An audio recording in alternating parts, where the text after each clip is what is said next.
As minister मैं कहती हूँ सकीना ये तो का प्रपोजल नहीं है। ये स्कूल्स जो है वापस उनके हाथ में दिए जाते, लेकिन ऑर्डर इसके मुताबिक नहीं आया हुआ है। बदकिस्मती से जो ये लोग अफवाहें फैला रहे हैं कि एजुकेशन डिपार्टमेंट में ये जो है FET स्कूल्स उनको टेक ओवर किया है, लेकिन मैं इसको क्लियर करना चाहूँगी।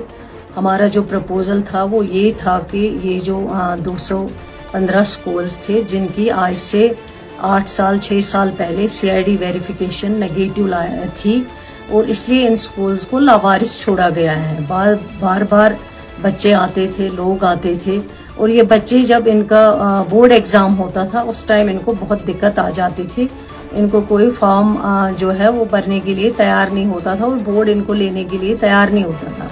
एजुकेशन डिपार्टमेंट ने फिर एक फैसला किया था कि इनके लिए जो है नियरेस्ट प्रिंसिपल जो है वो फिलहाल लुक आफ्टर करेगा इन स्कूल्स का, जिन में 51,000 कुछ बच्चे जो हैं इन स्कूल्स के अंदर पढ़ रहे हैं। बच्चे भी वही रहेंगे, टीचर्स भी वही रहेंगे और स्ट्रक्चर भी वही रहेगा। सिर्फ नियरेस्ट प्रिंसिपल इसको लुक आफ्टर करेगा। तब तक जो इनकी मैनेजमेंट कमेटी बनी थी वो इस सरकार से पहले एक्सपायर हो चुकी थी वो मैनेजमेंट कमेटी, लेकिन हमने सोचा जब तक मैनेजमेंट कमेटी बनेगी उसकी CID वेरिफिकेशन आएगी तब तक नियरेस्ट प्रिंसिपल्स इन स्कूल्स को लुक आफ्टर करेंगे, वो देखेंगे तब तक, ताकि बच्चों का जो फ्यूचर है उसकी सेफ गार्ड के लिए ये कदम उठाया गया था। ये हमारा प्रपोजल था, लेकिन जब ऑर्डर आया ऑर्डर में कुछ और डाला गया कि DCs मैनेजमेंट कमेटी बनाएंगे और भी कुछ चीजें आई हैं जो हमारा प्रपोजल नहीं है।